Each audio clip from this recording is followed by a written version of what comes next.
Hello दोस्तों, study range में आप सभी का स्वागत है। आज हम लोग बिहार दरोगा न्यू वैकेंसी का प्रैक्टिस सेट नंबर 3 इस वीडियो में कवर करेंगे। इससे पहले 2 टेस्ट सीरीज ऑलरेडी इस चैनल पे अपलोड हो चुका है। अगर आप लोग नहीं देखे होंगे तो जाके देख लीजिए, डिस्क्रिप्शन बॉक्स में उन दोनों वीडियो का लिंक आप लोगों को मिल जाएगा। चलिए तो आज का पहला क्वेश्चन शुरू करते हैं।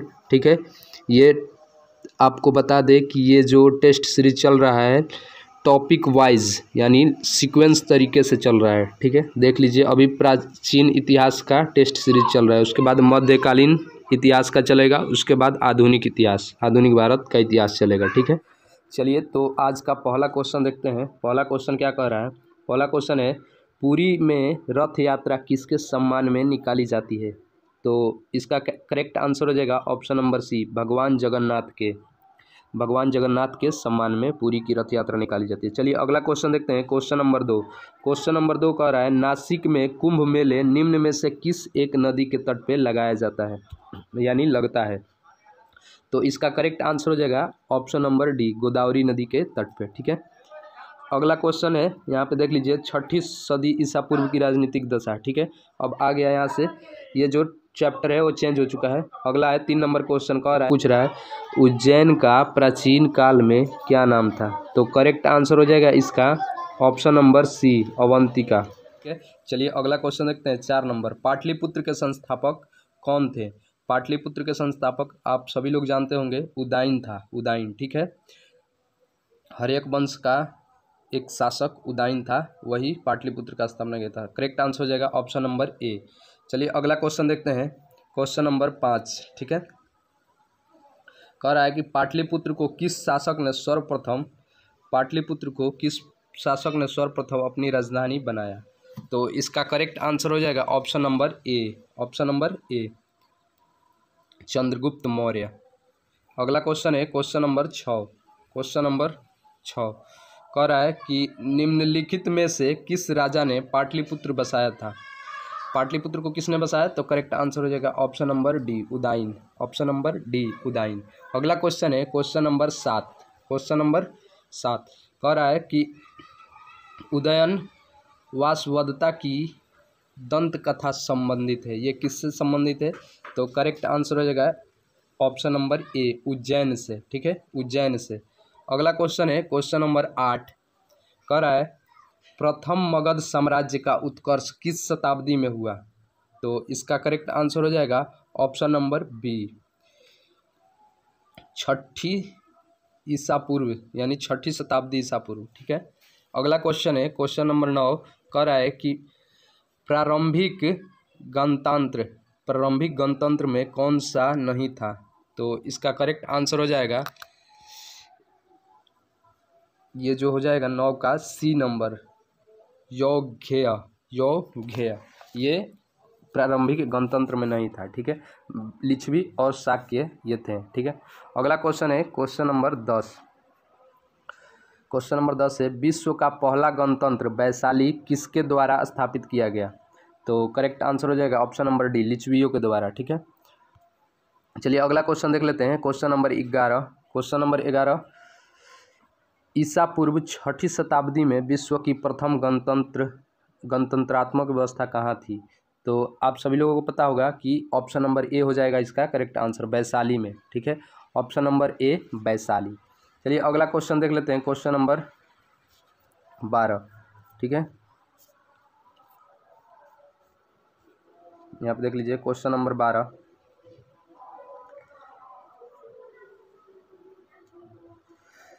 कह रहा है कि 6ठी शताब्दी ईसा पूर्व में 16 महाजनपदों के विषय में निम्नलिखित में से कौन बौद्ध ग्रंथ में सूचना मिलती है?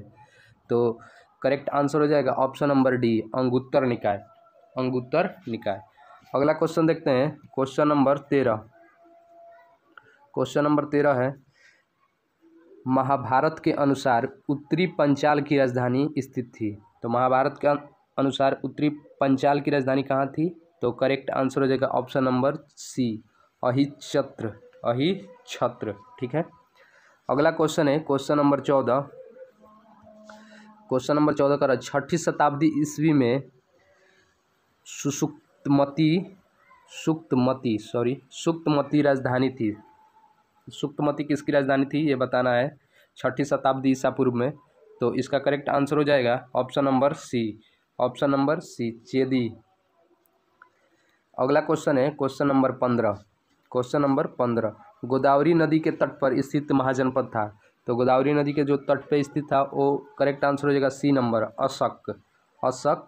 ठीक है। अगला है 16 नंबर, कह रहा है मगध की राजधानी कौन थी। मगध की राजधानी आप लोगों को पता होगा कि प्रारंभिक राजधानी इसकी गिरिब्रज यानी राजगृह थी। करेक्ट आंसर हो जाएगा ऑप्शन नंबर सी। चलिए अगला क्वेश्चन देख लेते हैं, क्वेश्चन नंबर 17। ठीक है।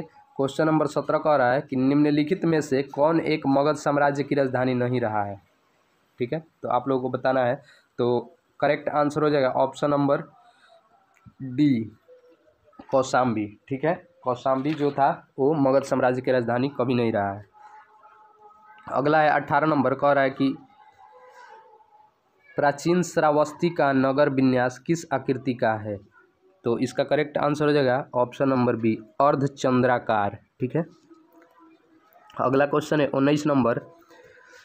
19 नंबर, मगध के किस प्रारंभिक शासक ने राज्यारोहण के लिए अपने पिता की हत्या की एवं स्वयं इसकी कारणवश अपने पिता द्वारा मारा गया। तो आप लोगों को पता होगा कि बिंबिसार जो था उसका लड़का अजातशत्रु ने अपने पिता की हत्या की थी। ठीक है, और फिर अजातशत्रु को इसके पुत्र उदयन ने इसको मार दिया था। ठीक है, तो करेक्ट आंसर हो जाएगा option number B, option number B. ठीक है, इसलिए हर्यक वंश को क्या कहते हैं, पितृहंता वंश। चलिए अगला क्वेश्चन है क्वेश्चन नंबर 20। क्वेश्चन नंबर 20 देख लेते हैं। कह रहा है कि नंद वंश के पश्चात मगध पर किस राजवंश ने शासन किया। तो नंद वंश के पश्चात आप लोगों को पता होगा कि नंद वंश के अंतिम सम्राट धनानंद को मारकर मौर्य वंश की स्थापना चंद्रगुप्त मौर्य ने किया था। तो करेक्ट आंसर हो जाएगा ऑप्शन नंबर ए, मौर्य वंश। ठीक है, अगर पूछे नंद वंश के संस्थापक कौन है तो महापद्मानंद, जिसे एक राट की उपाधि धारण किया था जिसने। ठीक है, क्षत्रिय हंता भी उसी को कहा जाता है, महापद्मानंद को।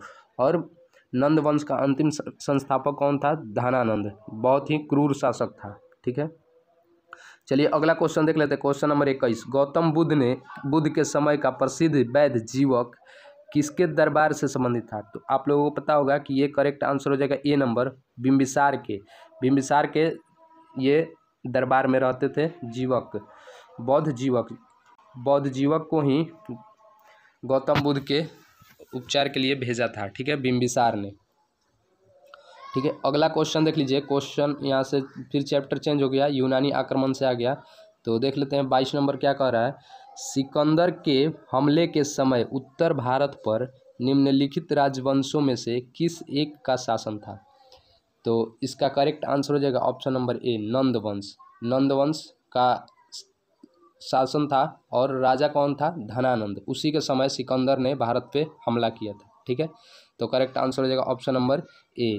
चलिए अगला क्वेश्चन देख लेते हैं। क्वेश्चन नंबर 23 देख लीजिए। क्वेश्चन ऑप्शन उधर है, क्वेश्चन पहले पढ़ लीजिए, ध्यान से पढ़िए क्वेश्चन। निम्नलिखित में से मगध का कौन सा राजा सिकंदर महान के समकालीन था। तो बताना है कि सिकंदर महान के समकालीन कौन था। आप लोग जानते होंगे, अभी मैंने जस्ट बताया है इस क्वेश्चन को।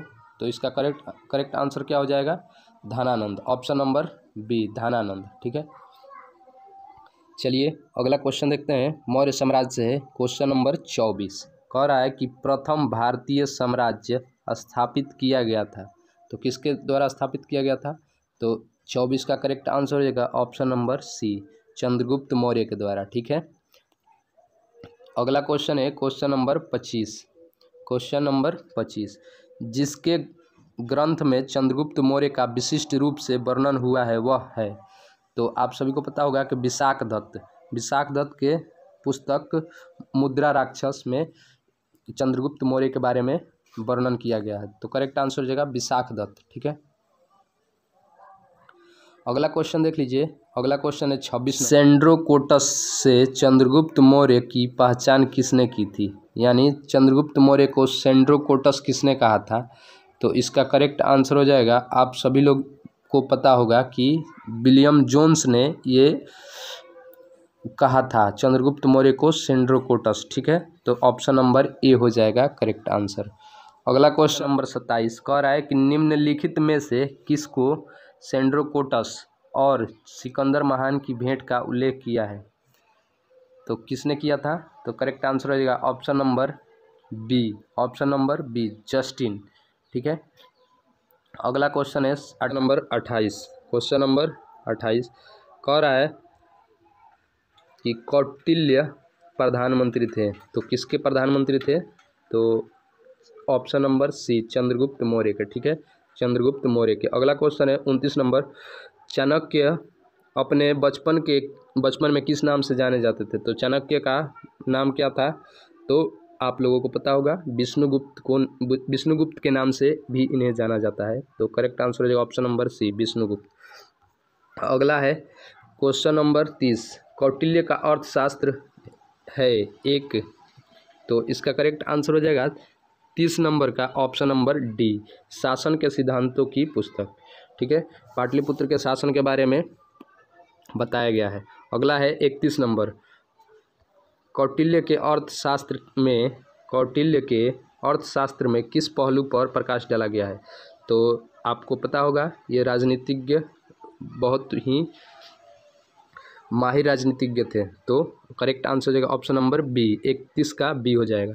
अगला है क्वेश्चन नंबर 32 कह रहा है कि निम्नलिखित में से किसकी तुलना मैकियावेली के प्रिज्म से की जाती है?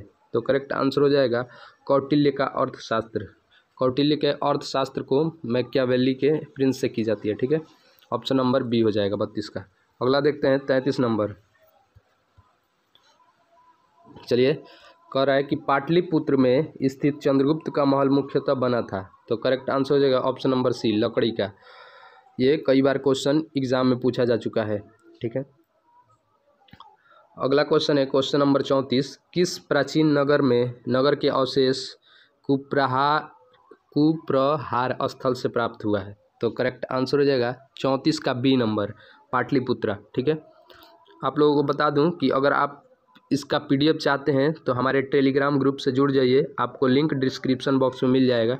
ठीक है, तो चलिए अगला क्वेश्चन देखते हैं। क्वेश्चन नंबर 35 क्या कह रहा है कि बुलंदी बाग प्राचीन स्थान था। बुलंदी बाग प्राचीन स्थान था, तो करेक्ट आंसर हो जाएगा इसका बी नंबर पाटलिपुत्र का। ये पाटलिपुत्र का प्राचीन स्थान था बुलंदी बाग। ठीक है। अगला है 36 नंबर, निम्नलिखित में से किस मौर्य राजा ने दक्कन की विजय प्राप्त की थी? तो दक्कन की विजय किसने प्राप्त किया था? तो करेक्ट आंसर हो जाएगा इसका 36 का बी नंबर चंद्रगुप्त ने। ठीक है, चंद्रगुप्त ने दक्कन पर विजय प्राप्त की थी। अगला क्वेश्चन है क्वेश्चन नंबर 37। क्वेश्चन नंबर 37 कह रहा है कि मालवा, गुजरात एवं महाराष्ट्र किस शासक ने पहली बार जीता था? तो इसका करेक्ट आंसर हो जाएगा 37 का डी नंबर चंद्रगुप्त मौर्य ने ही जीता था। ठीक है। अगला क्वेश्चन है क्वेश्चन नंबर 38, अभिलेख जिसमें यह प्रमाणित होता है कि चंद्रगुप्त का प्रभाव पश्चिम भारत पर था, वो कौन सा शिलालेख है? तो आप सभी को पता होगा कि इस अभिलेख का नाम है रुद्रदामन का जूनागढ़ अभिलेख। रुद्रदामन का जूनागढ़ अभिलेख। ठीक है, ऑप्शन नंबर सी इसका करेक्ट आंसर हो जाएगा। अगला क्वेश्चन देखते हैं क्वेश्चन नंबर 39। ठीक है, कह रहा है गुजरात चंद्रगुप्त मौर्य के साम्राज्य में सम्मिलित था, यह प्रमाणित होता है। यह किससे प्रमाणित होता है? तो अभी आप लोगों को जस्ट बताए थे हमने कि रुद्रदामन का जो जूनागढ़ अभिलेख था उसी से सब पता चलता है। ठीक है, ऑप्शन नंबर बी हो जाएगा इसका करेक्ट आंसर। अगला क्वेश्चन है क्वेश्चन नंबर 40। Question number 40। ठीक है, सेल्यूकस जिसको अलेक्जेंडर द्वारा सिंह एवं अफगानिस्तान का प्रशासक नियुक्त किया गया था, ठीक है, को किस भारतीय राजा ने हराया था? तो किसने हराया था? तो करेक्ट आंसर हो जाएगा इसका डी नंबर चंद्रगुप्त ने ही हराया था। ठीक है। अगला है 41 नंबर, किसने सहिष्णुता, उदारता और करुणा के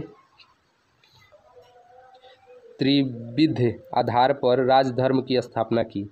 तो इसका करेक्ट आंसर हो जाएगा 41 के ए नंबर अशोक ने। ठीक है, 261 ईसा पूर्व जब कलिंग का युद्ध हुआ था तो उनका आत्मा बदल गया था ठीक है। उसके बाद वे सहिष्णुता और उदारता करुणा को अपना लिए थे, ठीक है। बौद्ध धर्म को भी अपनाया था। चलिए अगला क्वेश्चन है क्वेश्चन नंबर 42। कह रहा है कि निम्नलिखित में से कौन सा क्षेत्र अशोक के साम्राज्य में सम्मिलित नहीं था। तो इसका करेक्ट आंसर हो जाएगा option number C, Sri Lanka. Sri Lanka जो था वो अशोक के साम्राज्य में सम्मिलित नहीं था, इसलिए वहाँ पे अपने पुत्र और पुत्री को अशोक ने बौद्ध धर्म के प्रचार के लिए भेजा था, ठीक है। याद रखिएगा, ये भी पूछता है। अगला क्वेश्चन है क्वेश्चन नंबर 43। अशोक ने बौद्ध होते हुए भी हिंदू धर्म में आस्था नहीं छोड़ी, इसका प्रमाण है। यानी कह रहा है कि अशोक बौद्ध होते हुए भी हिंदू धर्म में आस्था नहीं छोड़े, इसका प्रमाण कहाँ से मिलता है। तो करेक्ट आंसर हो जाएगा ऑप्शन नंबर सी, देवनाम प्रिय की उपाधि। उनको देवनाम प्रिय की उपाधि से पता चलता है कि हिंदू धर्म में आस्था नहीं छोड़े थे, ठीक है। अगला क्वेश्चन है क्वेश्चन नंबर 44। अशोक के शासनकाल में बौद्ध सभा किस नगर में आयोजित की गई थी। तो अशोक के समय में आप लोगों को पता होगा पाटलिपुत्रा में ये सभा स्थापित की गई थी, तृतीय बौद्ध समय, थर्ड, ठीक है, पाटलिपुत्रा में। चलिए, और इस समय जो अध्यक्ष थे मोगलीपुत्र तीस थे, मोगलीपुत्र तीस, ठीक है। याद रखिएगा, बौद्ध जो जितने भी बौद्ध समितियाँ हुई है 4 गो, उन सभी को आप लोगों को याद रखना है, ठीक है। शासक का नाम याद रखना है, अध्यक्ष का नाम याद रखना है, और उसका ईस्वी याद रखना है, और लास्ट में किस स्थान पे हुआ था ये भी याद रखना है, ठीक है। आगे देखते हैं 45 नंबर क्वेश्चन। 45 नंबर क्वेश्चन देख लीजिए।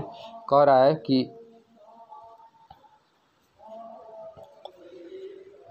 रजुक थे, रजुक कौन थे। तो करेक्ट आंसर हो जाएगा ऑप्शन नंबर बी, मौर्य शासन में अधिकारी। मौर्य शासन में अधिकारी को रजुक कहा जाता था।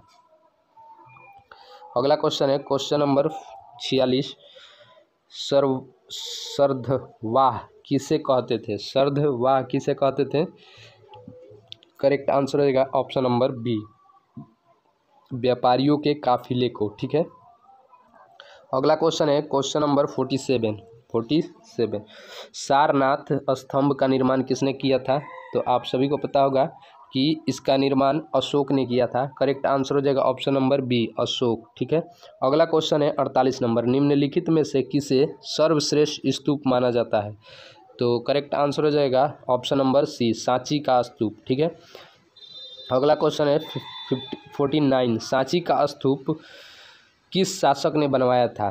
तो करेक्ट आंसर हो जाएगा ऑप्शन नंबर बी, अशोक ने, ठीक है। अशोक ने बनवाया था सांची का स्तूप, ठीक है। अगला क्वेश्चन है 50 नंबर, ठीक है। इसमें का आधा क्वेश्चन ख़त्म होने वाला है। अगर आप लोगों को वीडियो अच्छा लगा हो तो वीडियो को लाइक करिए, ठीक है, और सभी ग्रुपों में शेयर कर दीजिए। और हाँ, जो भी लोग नए हैं वो हमारे चैनल को सब्सक्राइब कर लीजिए, साथ ही बेल आइकन को दबा दीजिए ताकि कोई भी इम्पोर्टेंट वीडियोज़ की नोटिफिकेशन आपसे मिस ना हो, ठीक है। क्योंकि इस पर बिहार दरोगा, बिहार CGL, ठीक है, और अन्य सभी BPSC की तैयारी कराई जाती है। ये सभी बता दें कि ये जितने भी क्वेश्चन मैं आप लोगों को करा रहा हूँ ये सभी बिहार के एक दिवसीय एग्ज़ाम के लिए बहुत ही इम्पोर्टेंट है, ठीक है। कॉम्पिटिटिव एग्ज़ाम के लिए बहुत ही इम्पोर्टेंट है। चलिए, तो 50 नंबर क्वेश्चन देख लेते हैं। कह रहा है कि अशोक के शिलालेखों में प्रयुक्त भाषा थी। तो अशोक के शिलालेख में कौन सी भाषा प्रयुक्त थी। तो करेक्ट आंसर हो जाएगा ऑप्शन नंबर बी, प्राकृति, ठीक है, प्राकृति। अगला क्वेश्चन है 51 नंबर। निम्नलिखित में से कौन सा अशोककालीन अभिलेख खरोष्ठी लिपि में है, ठीक है। तो आप लोगों को पता है कि खरोष्ठी लिपि कहाँ पे है। तो शाहबाजगढ़ी, ठीक है। अगला है 52 नंबर। पत्थर पर प्राचीनतम शिलालेख किस स्थान में थे। पत्थर पर प्राचीनतम शिलालेख किस भाषा में थे, किस भाषा में पूछ रहा है। तो करेक्ट आंसर हो जाएगा ऑप्शन नंबर सी, प्राकृत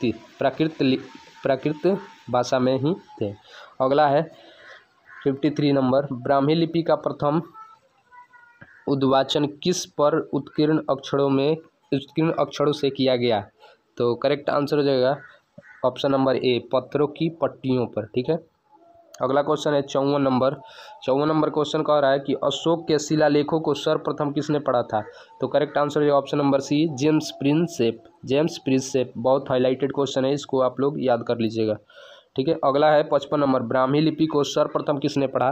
तो ब्राह्मी लिपि को सर्वप्रथम जिसने पढ़ा था वो जेम्स प्रिंसेप ही थे। ठीक है, अगला क्वेश्चन है क्वेश्चन नंबर 56, कह रहा है कि वह स्थान जहाँ प्राक अशोक ब्राह्मी लिपि का पता चलता है।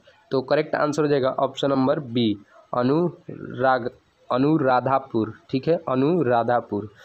चलिए अगला क्वेश्चन देख लेते हैं 57 नंबर, कह रहा है कि प्राचीन भारत में निम्नलिखित में से कौन सी एक लिपि दाईं से बाईं ओर लिखी जाती थी। जो दाईं से बाईं ओर लिखी जाती थी उस लिपि का नाम है खरोष्टी लिपि। ठीक है, खरोष्टी लिपि।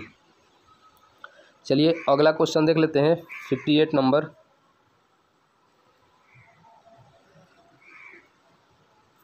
कह रहा है 58 नंबर क्वेश्चन कह रहा है कि अशोक का अपने लेखों में सामान्यतः जिस नाम से उल्लेख हुआ है वह है। तो करेक्ट आंसर हो जाएगा इसका प्रियदर्शी। ठीक है, प्रियदर्शी। अगला क्वेश्चन है 59 नंबर देख लीजिए, कह रहा है कि निम्नलिखित में से किस एक अभिलेख में अशोक के व्यक्तिगत नाम का उल्लेख मिलता है। तो इसका करेक्ट आंसर हो जाएगा ऑप्शन नंबर डी, मास्की अभिलेख में व्यक्तिगत नाम का उल्लेख मिलता है। ठीक है, अगला क्वेश्चन है क्वेश्चन नंबर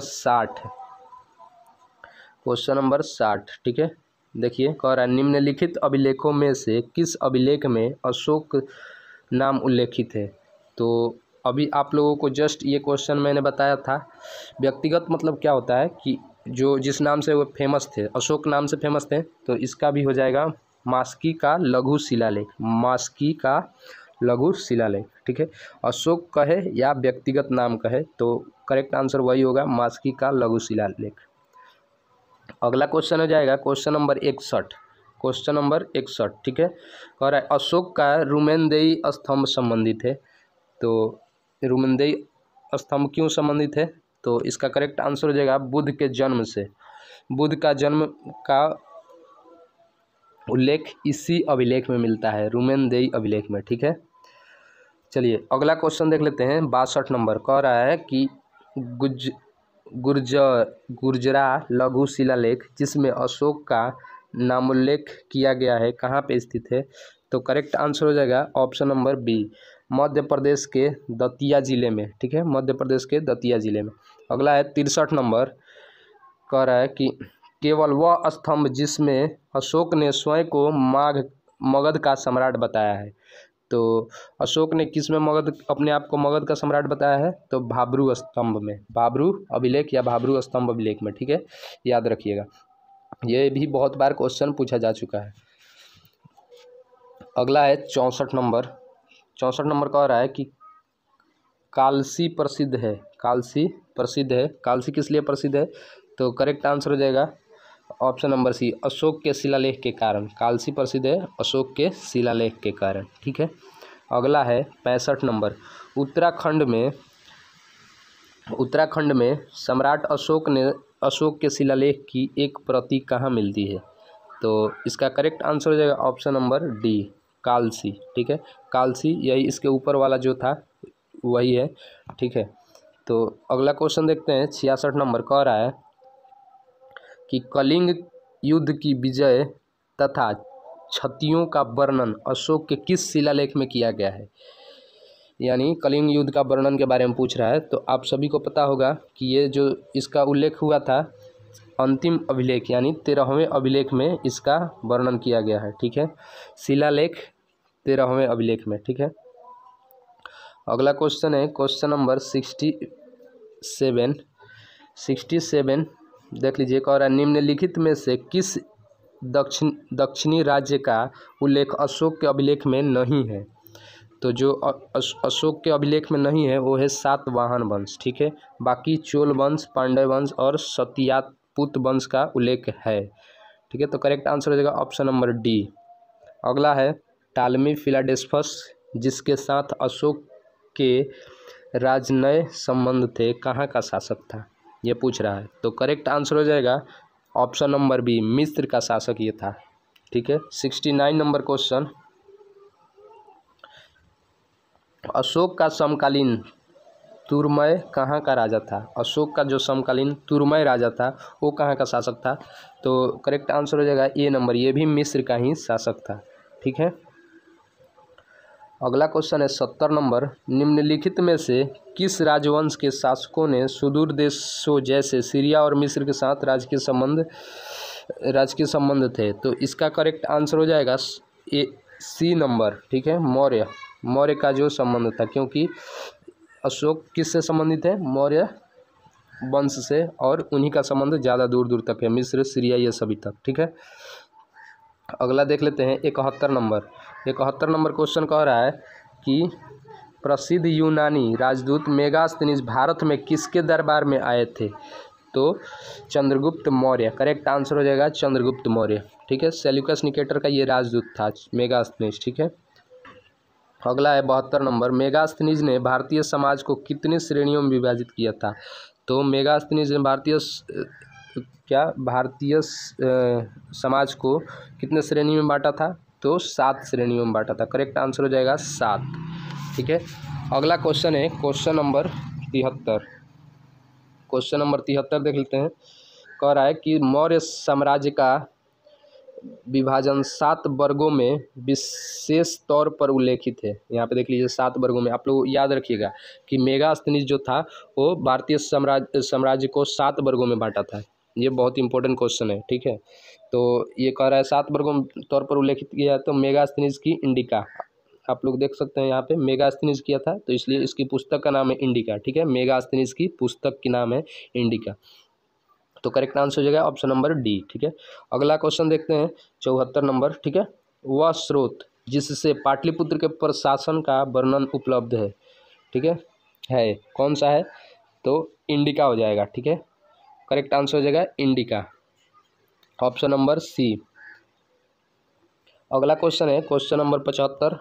क्वेश्चन नंबर 75, निम्नलिखित में से कौन स्रोत मौर्य के नगर प्रशासन का विस्तृत विवरण प्रस्तुत करता है?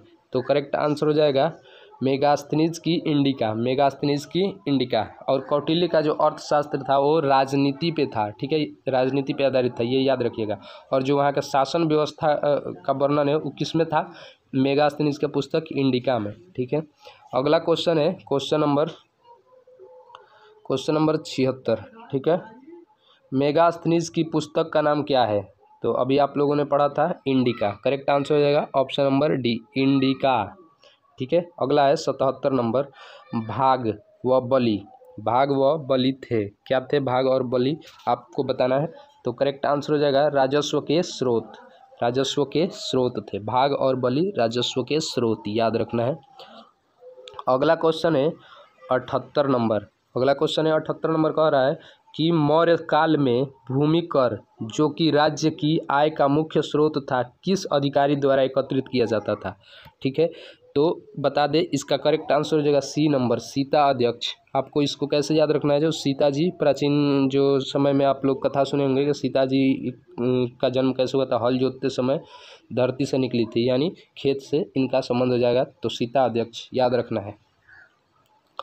चलिए अगला क्वेश्चन देखते हैं 79 नंबर। कह रहा है 79 नंबर क्वेश्चन कह रहा है मौर्य मंत्री परिषद में निम्न में से कौन राजस्व इकट्ठा करने से संबंधित था? ठीक है, तो ये करेक्ट आंसर हो जाएगा ए नंबर, समाहर्ता। ठीक है, समाहर्ता। अगला क्वेश्चन है क्वेश्चन नंबर 80, देख लीजिए। यहाँ पे कह रहा है कि निम्नलिखित में से कौन मौर्य युगीन अधिकारी तौल मान का प्रभारी था? तो करेक्ट आंसर हो जाएगा इसका भी ए नंबर, पौतवाध्यक्ष। ठीक है, चलिए अगला क्वेश्चन देखते हैं 81 नंबर, देख लेते हैं। यहाँ पे मौर्यकालीन से ज़्यादा क्वेश्चन बनने की संभावना रहता है, इसलिए इसमें थोड़ा ज़्यादा क्वेश्चन दिया गया है। ठीक है, आप लोग इस सभी क्वेश्चन को बढ़िया से याद कर जाइएगा। ठीक है, क्योंकि ये सभी क्वेश्चन आपके लिए इम्पोर्टेंट है। कह रहा है अगला क्वेश्चन 81 नंबर, मौर्य काल में शिक्षा का सर्वाधिक प्रसिद्ध केंद्र था, तो कौन था? तो आपको पता होगा तक्षशिला विश्वविद्यालय, ऑप्शन नंबर सी। तक्षशिला विश्वविद्यालय, ठीक है। तक्षशिला विश्वविद्यालय की स्थापना किसने किया था? तो धर्मपाल, पाल वंश के शासक धर्मपाल ने तक्षशिला विश्वविद्यालय की स्थापना करवाया था। बात करें नालंदा विश्वविद्यालय की, तो नालंदा विश्वविद्यालय की स्थापना कुमारगुप्त प्रथम, गुप्त वंश का शासक कुमारगुप्त प्रथम ने करवाया था, ठीक है, याद रखिएगा, इसमें कंफ्यूज नहीं होना है। तक्षशिला विश्वविद्यालय मौर्य काल में बन चुकी थी, ठीक है, लेकिन ये जो था नालंदा विश्वविद्यालय, इसका स्थापना बाद में हुआ, ठीक है, पाल वंश के समय में हुआ। चलिए अगला क्वेश्चन देखते हैं। क्वेश्चन नंबर 82 कह रहा है कि गांव के शासन को स्वायत्त शासी पंचायतों के माध्यम से संचालित करने की व्यवस्था का सूत्रपात किसने किया? तो इसका करेक्ट आंसर हो जाएगा 82 का डी नंबर, मौर्यों ने, ठीक है। आप ऐसे भी लगा सकते हैं क्योंकि मौर्य काल से संबंधित है, तो अधिकतर ज़्यादातर क्या सब आंसर मौर्य काल से ही संबंधित होगा, ठीक है, और आपको याद करना है, ठीक है। चलिए अगला क्वेश्चन है 83 नंबर, प्राचीन भारत के निम्नलिखित प्रथों में से किसमें पति द्वारा परित्यक्त पत्नी के लिए विवाह विच्छेद की अनुमति दी गई है? तो इसका करेक्ट आंसर हो जाएगा ऑप्शन नंबर डी, अर्थशास्त्र में। ये किसने लिखा था? तो कमेंट करके आप लोग बताइए कि अर्थशास्त्र किसने लिखा था। चलिए अगला क्वेश्चन है क्वेश्चन नंबर 84, निम्नलिखित में से किसमें पुनर्विवाह वर्जित है? तो इसका करेक्ट आंसर हो जाएगा बी नंबर, मनुस्मृति, ठीक है, मनुस्मृति में पुनर्विवाह को वर्जित किया गया है, ठीक है। अगला है अंतिम मौर्य सम्राट कौन था? 85 नंबर क्वेश्चन पूछ रहा है, तो ये बहुत इंपॉर्टेंट, VVI इस पे कर लीजिए, ठीक है, आपको पता होगा। करेक्ट आंसर हो जाएगा ऑप्शन नंबर डी, बृहदत्त। इसी की हत्या करके नागदशक ने नागवंश की स्थापना किया था, ठीक है।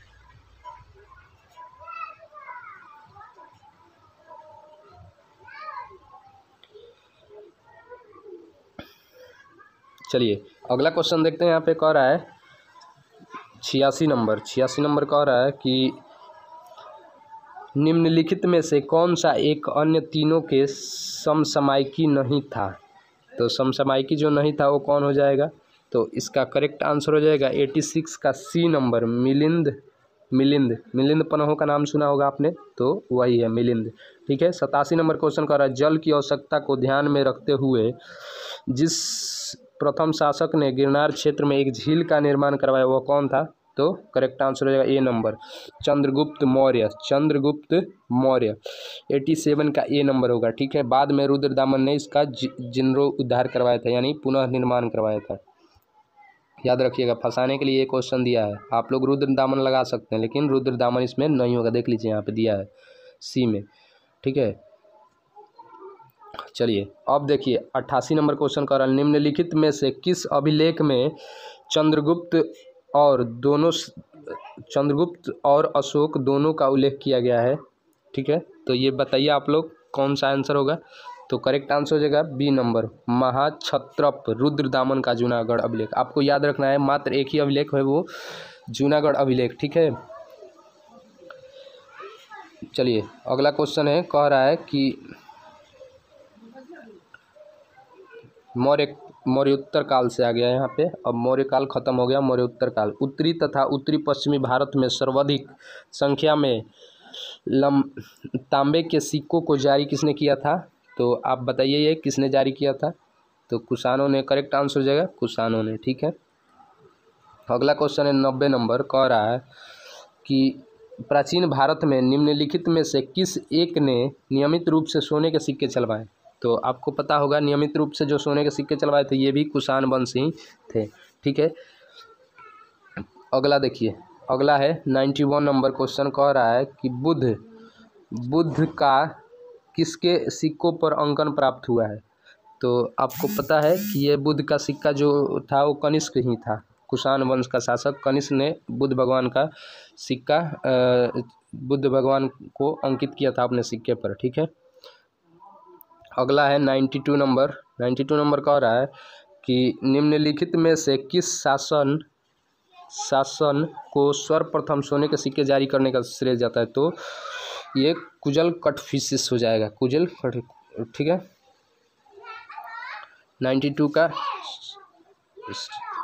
सॉरी ये कुजल कटफिशिस नहीं, इससे पहले था ये, देखिए बीम कटफिशिस, इससे पहले आया था ये बीम कटफिशिस, ठीक है। कुजल कटफिशिस बाद, ठीक है। कुजल कटफिशिस कुषाण वंश का संस्थापक ये है, कुजल कटफिशिस कुषाण वंश का संस्थापक, लेकिन जो सोने का सिक्का सर्वप्रथम जारी किया था वो बीम कटफिशिस था, ठीक है, याद रखिएगा।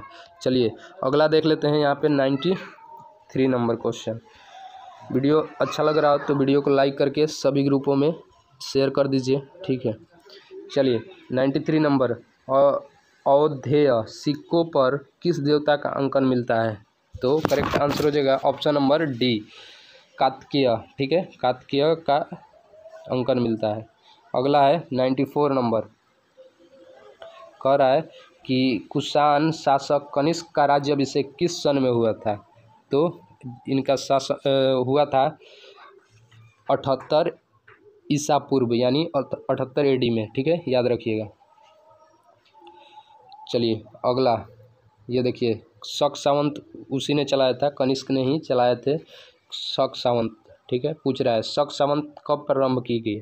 तो ये करेक्ट आंसर हो जाएगा option number B, option number B 78 ईसा पूर्व में, ठीक है। जब इनका राज्याभिषेक हुआ तो उसी के उपलक्ष्य में इन्होंने शक सावंत प्रारंभ किया था, ठीक है। तो याद रखिएगा, या पूछे उनका राज्याभिषेक या शक सावंत, दोनों एक ही होगा, 78 ईसा पूर्व, ठीक है। यहाँ पे ईसा पूर्व होगा, ठीक है, सॉरी ईसा पूर्व नहीं होगा, यहाँ पे ईस्वी होगा, सॉरी। इसके ऊपर वाले में भी बता दिए थे, एडी मतलब होता है, बीसी मतलब होता है ईसा पूर्व, ठीक है, एडी मतलब होता है केवल ईस्वी, ठीक है। यहाँ पे सुधार कर लीजिएगा, होगा एडी यानी ईस्वी, 78 ईस्वी में, ठीक है। ये भी 78 ईस्वी में होगा, ईसा पूर्व नहीं होगा, 78 ईस्वी, ठीक है। चलिए अगला क्वेश्चन देखते हैं 96 नंबर, कह रहा है कि विक्रम एवं शक सावंतों में कितना अंतर है? तो विक्रम और शक सावंतों में कितने वर्ष का अंतर मिलता है? तो आप लोग घटा के भी निकाल सकते हैं, 135 वर्ष का अंतर चलता है, ठीक है। देखिए यहाँ पे जोड़िए इसको, 5 7 और 7 8, 8 7 15 का 5, 8 1 7 5 12 1 13, 135, क्योंकि वो 57 ईसा पूर्व में चलाया गया था, ये 78 ईस्वी में चलाया गया था, ठीक है। ये ईसा पूर्व में चलाया गया था, कौन? विक्रम सावंत, ठीक है। और शक सावंत 78 ईस्वी में चलाया गया था, इसलिए यहाँ पे आप लोग निकाल सकते हैं, ठीक है। कह रहा है विक्रम सावंत कब प्रारंभ हुआ? तो अभी बताया मैंने 57 ईस्वी पूर्व, ईसा पूर्व में, ठीक है। तो करेक्ट आंसर है ऑप्शन नंबर बी। अगला है 98 नंबर, अश्वघोष किसका समकालीन था? अश्वघोष किसके समकालीन था? तो आपको बताना है ये अश्वघोष किसके समकालीन था? तो कनिष्क के समकालीन था, ऑप्शन नंबर सी, कनिष्क, ठीक है। तो अगला क्वेश्चन है 99 नंबर क्वेश्चन हम लोग देख लेते हैं। कह रहा है निम्नलिखित में से कौन एक कनिष्क के दरबार से संबंधित नहीं था? तो करेक्ट आंसर हो जाएगा पतंजलि, ठीक है। चलिए अगला क्वेश्चन देखते हैं, क्वेश्चन नंबर 100 और आज का अंतिम प्रश्न, ठीक है। आज का अंतिम प्रश्न देख लेते हैं। कह रहा है कि निम्नलिखित में से कौन कनिष्क प्रथम के दरबार में नहीं गया था? तो इसका करेक्ट आंसर हो जाएगा डी नंबर, विशाखदत्त, ठीक है, क्योंकि ये चंद्रगुप्त मौर्य काल से संबंधित है, तो ये, ठीक है, ये नहीं होगा, नहीं गया था। तो correct answer option number D, ठीक है। अगर वीडियो अच्छा लगा तो वीडियो को लाइक कर दीजिए और सभी ग्रुपों में शेयर करके हमारे चैनल को सब्सक्राइब भी कर लीजिए, साथ ही बेल आइकन को दबा दीजिए ताकि कोई भी इंपॉर्टेंट वीडियो की नोटिफिकेशन आपसे मिस ना हो, ठीक है।